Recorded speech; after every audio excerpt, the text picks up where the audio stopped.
Section 1. You will hear a man phoning to complain about a flight.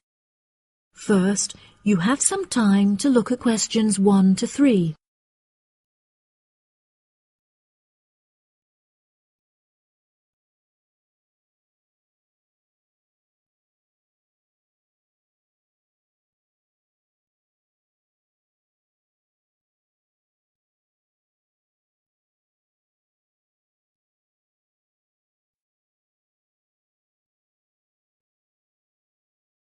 You will see that there is an example that has been done for you.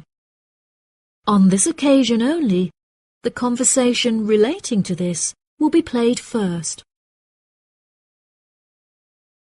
Hello, you have reached the complaints department. How can I help you? Yes, hello there.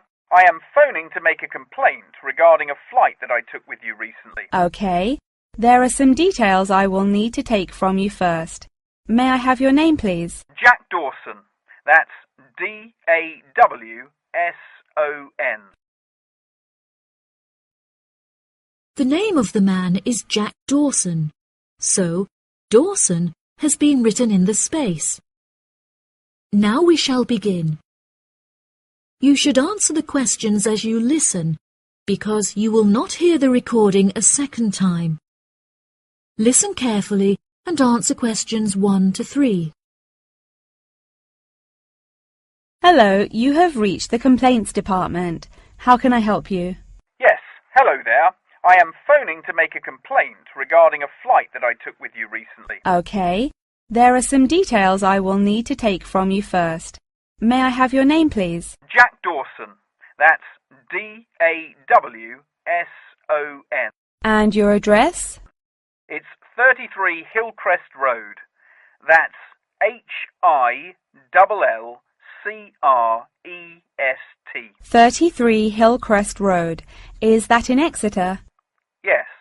And what is the postcode of the residence? It's AL698GQ. Thank you. Do you have a telephone number? Yes, the number at my office is 754688. That's good. And may I just take a home phone number for you in case of emergencies? No problem. It's 798662. Are they both local numbers? Yes. Before you hear the rest of the conversation, you have some time to look at questions 4 to 10.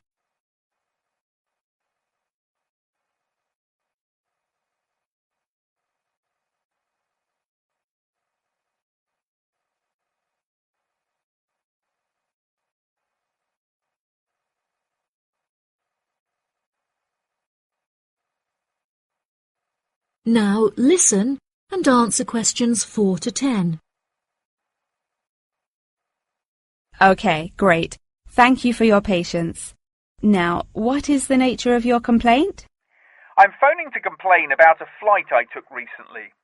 I always take certain measures to ensure that I will be comfortable. For example, I always pay the additional cost for extra legroom, and I always arrive punctually for the flight to make sure that I'm seated beneath an air conditioner. Unfortunately, I was disappointed to find that the air conditioning on the plane was broken, so I spent the entire flight in discomfort as it was too hot and the air was stuffy. I see. I do apologize for this fault with the air conditioning. Now, while I have you on the phone, would you mind answering a short questionnaire regarding your recent flight? Sure. Okay, let's get started. What did you think of the food that was served to you during the flight? I thought that it was inexpensive and quite delicious. However, I was still very hungry afterwards, as it was a very small portion and more of a snack. Providing a snack for lunch is not reasonable. Okay, I have noted that down. What was your opinion of the quality of service that you received from our staff on board? The staff was very helpful, but each time I pressed the button to request service, it took a long time for a staff member to arrive. I found this frustrating as there just weren't enough staff on board the flight to be able to serve all the customers. Okay, that's great. Thank you very much for answering those questions. Are there any other parts of your travel experience that you would like to comment on? Yep. The process of moving through security was very quick and helped to make my travel experience stress-free. Okay. Do you have any extra comments on the services you received during the flight? Yes, I thought that the seats were very uncomfortable and looked very old. They were also in need of repair, as the recline feature on my chair was broken, so I could not go to sleep for the whole flight. Luckily, the entertainment facilities were very good, so I was able to distract myself by watching movies. Thank you so much for taking the time to answer all of my questions. We would like to offer you some gifts as a goodwill gesture, with a 20% discount on the cost of your hotel stay. We also appreciate that international calls to your home country can be expensive, and we are sure that you would like to keep your family updated on your travels. So please accept a phone card which has a credit of £20. Oh, that's really great. Thank you so much for the gifts. No problem. We look forward to having you travel with us again soon. Have a fantastic vacation. Thanks. Bye. That is the end of section 1. You now have half a minute to check your answers.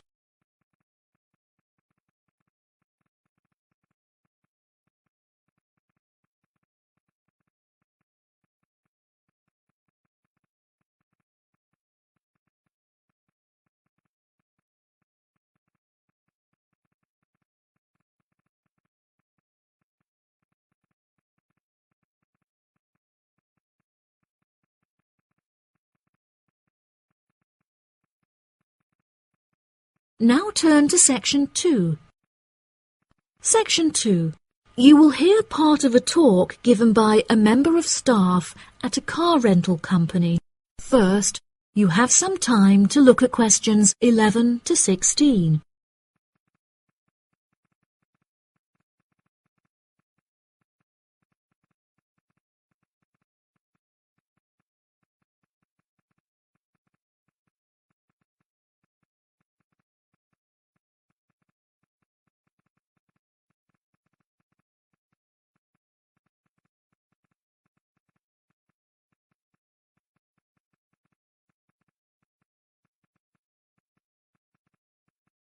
Now listen carefully and answer questions 11 to 16.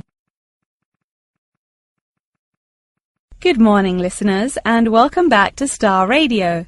Today on the show, we have a visitor from Yazoo Car Rental, who is going to give us an insight into his company and into the public transport system. Welcome, Jonathan. Thank you for having me. Yes, I would like to start by introducing my company, Yazoo Car Rental. We are the cheapest and most reliable rental company in the city and have won multiple awards for the quality of our services. This success did not come easily, however, and it proved important that we stay fresh and are always thinking of ways to attract new customers. Our first attempt to do this was to offer a free gift with every car rental, which we were confident the customers would be very interested in. The offer of a free Hoover with each rental, however, did not attract any new customers, so we quite quickly stopped offering it.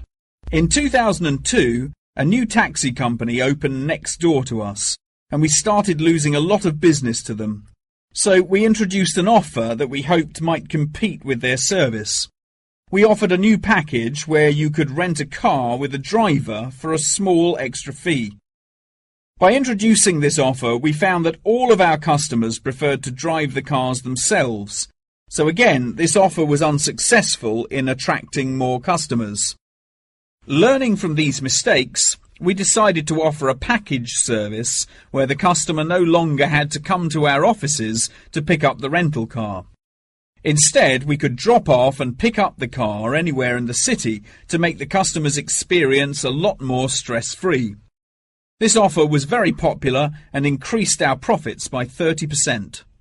In order to attract a younger demographic, we updated the models of cars that we offered for rental.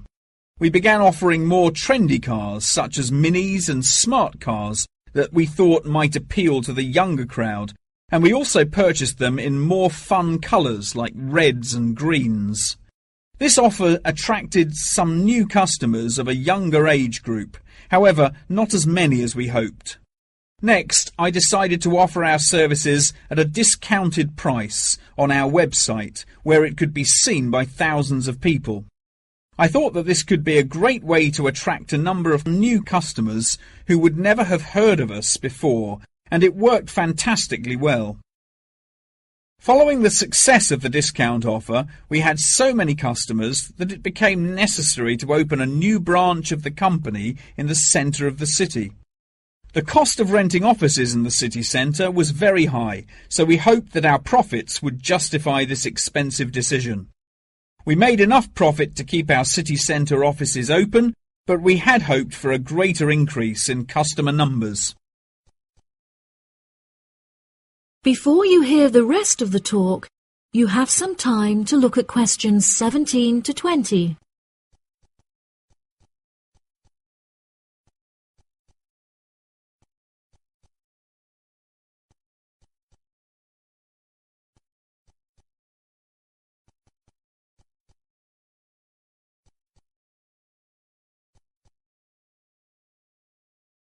Now listen and answer questions 17 to 20. Now for the second part of my talk, which is on the topic of public transport. There are many benefits to public transport.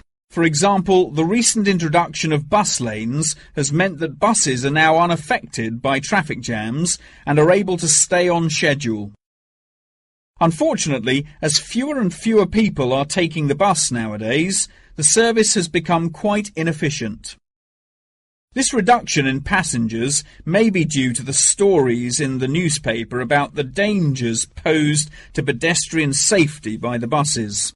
However, this is largely untrue, as buses are responsible for far less pedestrian-related accidents than cars. I use the bus service often, as car petrol is so expensive nowadays that the bus is far more affordable. However, if I am in a rush, I prefer to take a taxi, as they tend to get you to your destination very quickly, so you can remain punctual for your appointments. I also very much enjoy flying to my destinations, as the service is incredibly fast and the airports are always very easy to find. Personally, my favourite mode of transportation is the bus.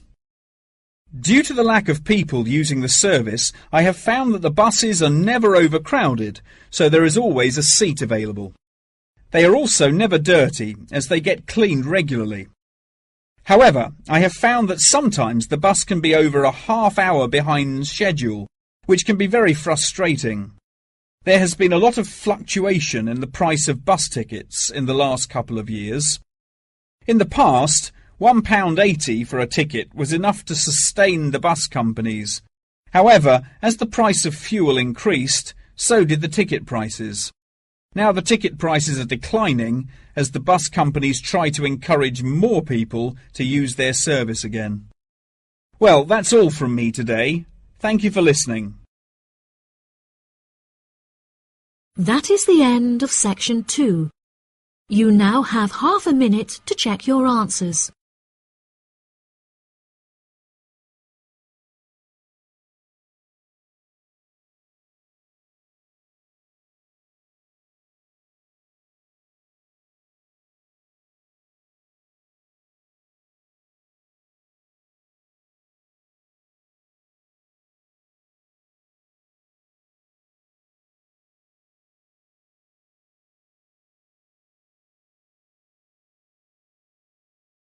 Now turn to section 3. Section 3. You will hear a conversation between a student and her professor discussing an assignment. First, you have some time to look at questions 21 to 25.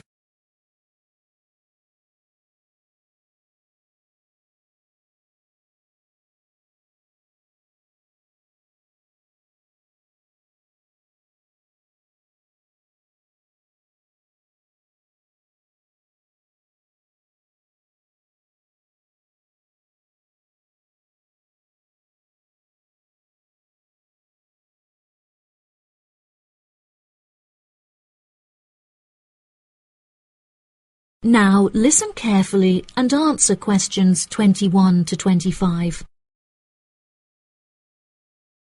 Excuse me, Dr. Thompson. May I speak to you for a minute? Of course. Please come in. I'm Alexandra Jones. I'm studying business here at the university, and for my assignment I have to carry out a survey of people who own their own organizations. I heard that you are the founder of your own company, and I was wondering if I could ask you some questions about it. Yes, of course. Please fire away. Okay, great. We'll get started. Did you encounter any problems whilst you were starting your company? Actually, it was not as hard as I anticipated. I started out with very clear objectives, so I knew exactly what I wanted my corporate identity to be. It was very difficult to find the correct premises, as the property market in London is so competitive, but eventually I found the perfect site. The hardest part was structuring the business, as I had no formal template, so I had to create it myself. Yes, that is very impressive. Was it difficult dealing with staff? It's always tricky trying to satisfy a group of people with varying interests. However, I didn't encounter many problems. I found it very important to make the staff feel appreciated.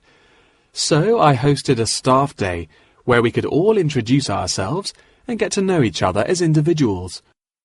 I was also able to talk to them about the type of work that they would be doing and gave them the opportunity to share with me the issues they had with the allocation of the work.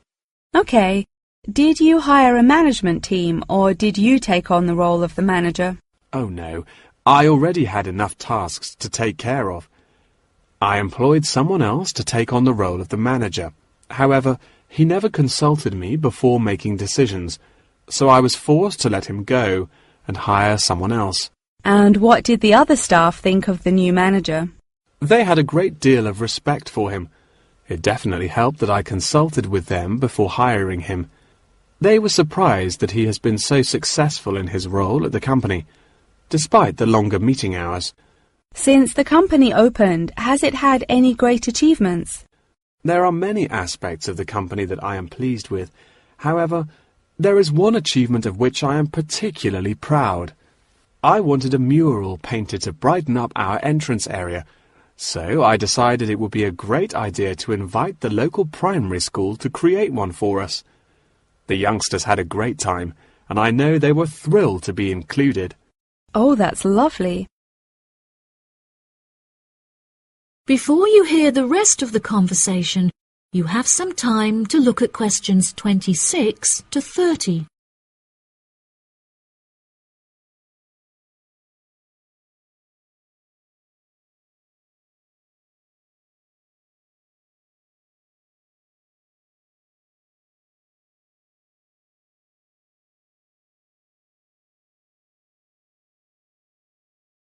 Now listen and answer questions 26 to 30. Have you encountered any major problems since you opened the company? Yes, we are always encountering issues with employment because it is very hard to find people who are qualified for the roles that we are offering. But unfortunately, there is no solution to this. One of our administrators also recently left to go on maternity leave, which put us in a tricky situation. However, we have managed to find a temporary replacement for her. It's also now approaching the period when we must carry out our financial training, so I need to find a venue with enough space to hold everyone. It will be interesting trying to organize that event. Oh gosh, I can imagine. I find it hard enough to organize myself. Organization is a difficult thing to master, but it is also essential for success. Whilst I was learning how to stay organized, I realized that the role of motivation is essential. Okay, that's great. I also suggest that you visit the library, as there is a section on culture that will have some very valuable material on how to develop your organization skills. Okay, I'll head to the library when we're finished. I think you will find it very useful. They also have a collection of documentaries on the subject of personal organization, and I suggest that you look up the literature on management of change. I personally found these sources incredibly useful. Articles are also a valuable resource, and we have a whole collection of them in our university library. I advise that you look at Section 2, where you will find articles on the nature of volunteering. That's great. Thank you so much for your help. No problem. That is the end of Section 3. You now have half a minute to check your answers.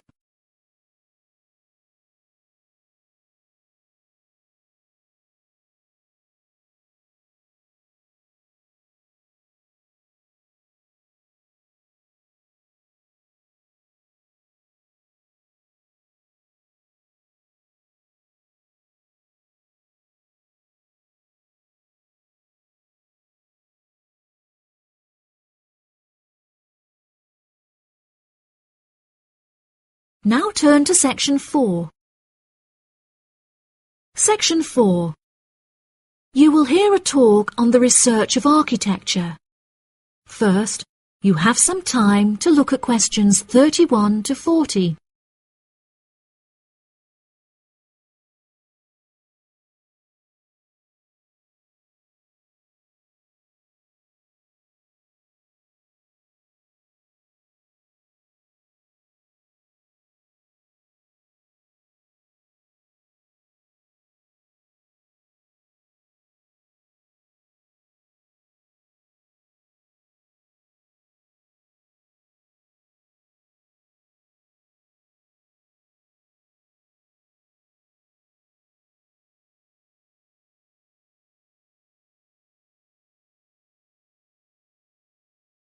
Now listen carefully and answer questions 31 to 40. Welcome, class, to your very first lecture in this series on architecture, conducted by myself, Dr. Torben Dahl. Today we will be looking into the relationship between climate and architecture, where I will be giving you a critical overview of the main climate influences that shape the design of buildings. Throughout this lecture series, we will be looking at the latest research into climatic design carried out by experts in the field, in addition to case studies and examples drawn from modernist practice, both in cities and rural areas. Now, acid rain is one of the climatic elements with the most devastating effects on our architecture. The chemicals in acid rain can cause paint to peel, corrosion of steel structures such as bridges, and erosion of stone statues. Since the 1970s, our government has been making great effort to reduce the release of these chemicals into the atmosphere, with positive results. Private organizations have also been raising awareness and funds, and recently received a huge donation from the bank. It is interesting to look at the studies that have been carried out into the effects of acid rain at varying altitudes. Research has shown that there are lower levels of acid in the damaging pollutants at higher altitudes, meaning that skyscrapers are much less vulnerable to the negative effects, as they are exposed to acid rain with far lower levels of damaging pollutants. Recently, the ALTA project was founded to carry out further research into acid rain. This project is directed towards studying the effects of acid rain on old, traditional buildings of stone construction that are vulnerable to damage caused by acid rain. Masonry is particularly vulnerable, as it is easily corroded and weakened by the acidic chemicals. It is imperative that we protect these buildings, as they are valuable examples of our history and culture.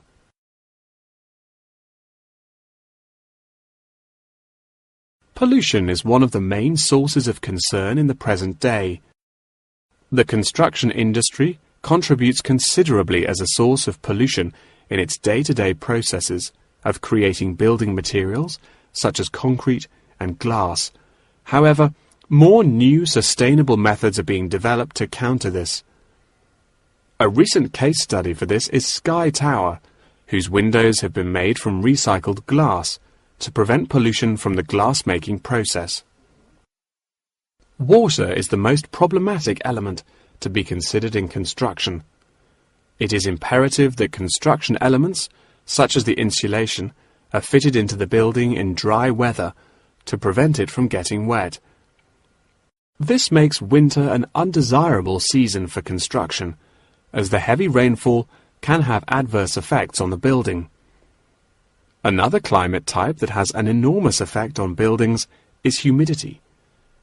Constructions made of steel and stone are largely unaffected by humidity. However, it can have a serious effect on wooden constructions if the timber has not been correctly treated. Moisture from the air can condense in the grain of the wood, which then swells and shrinks in proportion to the magnitude of change in its moisture content. This variation in size can have disastrous consequences.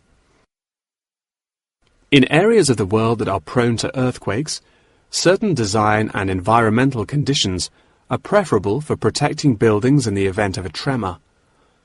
Engineers have come up with numerous building procedures to help minimize shaking in buildings. For example, tall buildings have height restrictions and counterweights, and multi-story buildings have reinforced floors and walls. Ground conditions are a cause for worry in many constructions, as often the soil is of the wrong density to protect the foundations. Luckily, technology has now been developed that can help to minimize damage by earthquakes. Seismic sensors can give prior warning when an earthquake is about to happen, so that preparations can be made to protect both the people and the buildings from harm. The movement of building structures can now also be measured and monitored over time by architects.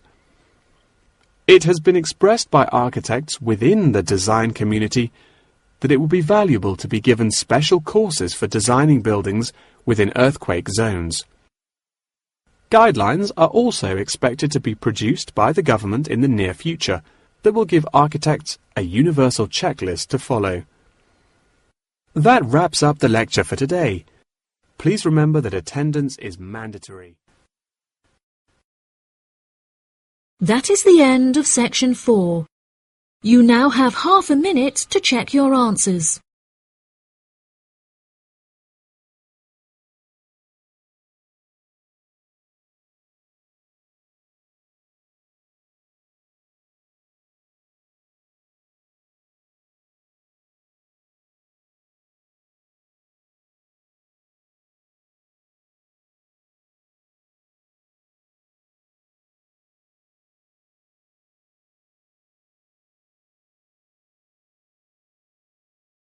That is the end of the listening test.